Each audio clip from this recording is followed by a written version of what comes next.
Entonces, a manera de introducción, lo que vamos a estar hablando son de sistemas secuenciales. Yo le estaba comentando a Fabián que, por ejemplo, la memoria RAM se utiliza para para en los sistemas computacionales modernos es donde se guardan o se almacenan los programas que están en ejecución. La razón por lo que no se utiliza almacenamiento masivo para eso es debido a que es una memoria que en naturaleza es muy diferente y eso hace que el rendimiento sea muy malo. Sin embargo, Angie tiene la capacidad de que usted desconecta la alimentación eléctrica y preserva información. La memoria RAM, tal como lo mencionaba Leandro, típicamente está constituida por capacitores. Entonces son pequeños capacitores que al almacenar un voltaje, dígase cargar el capacitor, pues eso representa un 1 lógico o un 0 lógico cuando está descargado. Sin embargo, cuando nos devolvemos a ese sello, si nos encontramos lo siguiente, ¿qué pasa si vos cargas un capacitor y lo dejas ahí quedito?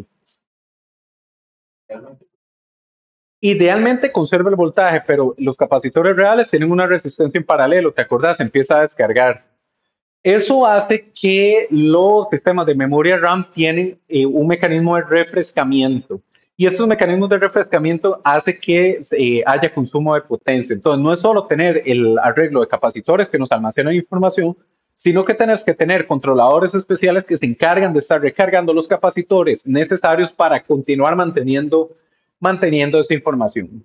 Entonces, vamos a ver la definición de un circuito secuencial que se forma por interconectar elementos combinacionales con elementos de almacenamiento y elementos de almacenamiento son circuitos que son capaces de almacenar información binaria. Tal como decía Leandro, un capacitor es lo suficientemente bueno para eso. La información binaria que almacenamos es un voltaje. Leandro, te pregunto, si yo te digo, mira, se acabaron los capacitores, toma un inductor, puede servir como elemento de almacenamiento. Sí, pero la corriente se va a descargar. Si tuviéramos un inductor ideal, podríamos tener la corriente circulando indefinidamente.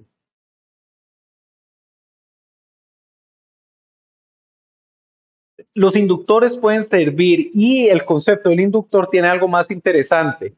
¿Te acordás, Leandro, que antes las computadoras, el disco duro, literalmente, si vos lo abrías, era un disco? Y tenían algo terrible. Yo no sé si ustedes llegaron a ver un disco duro de una computadora que empezaba a sonar clic. Nunca les hizo eso. Ese es signo de muerte, gente. Ustedes un disco duro, les empieza a sonar clic, rescaten esa información porque la muerte está llegando a ese disco duro, ustedes van a perder todo. ¿Tenés idea, Leandro, cómo almacenan información en sus dispositivos?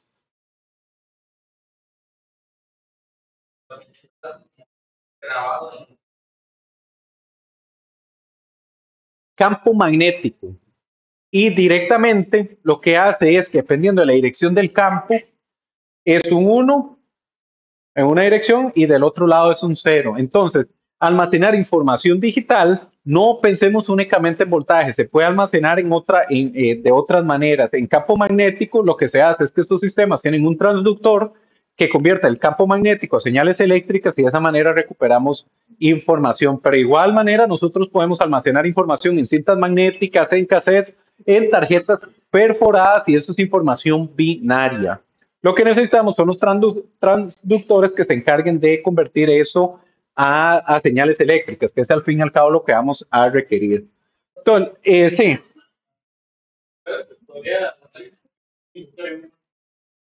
Es correcto. Y también vos puedes guardar información binaria en humanos. Eso, levanten la mano los que son 1 y quédense con la mano abajo los que son 0. Y eso es lo que necesitas. Luego sería un sistema de visión por computadora, algo por el estilo, que se convierta eso en unos y ceros. Pero no tenemos que asociar a que almacenar información, Isabel, es únicamente voltajes. Podemos almacenarlo en otras formas de energía. Entonces, tenemos eso por ahí. Entonces, un circuito secuencial va a recibir información del ambiente a través de las entradas. Las salidas van a depender de las entradas y del estado actual. Cuando yo te digo entrada, sí, el estado actual, estimado Justin, yo necesito que asociemos lo siguiente. Tenemos la entrada A, B, que vienen del exterior y tenemos un elemento que almacena información. Si este elemento que almacena información es 0, para la entrada AB en estado X y Y, la salida es Z, pero si este elemento que almacena información es 1, para las entradas, el mismo estado X y Y, la salida va a ser Z', cambia. El elemento de que almacena información cambia la naturaleza del comportamiento del circuito. Entonces es parte de lo que vamos a estar trabajando ahí.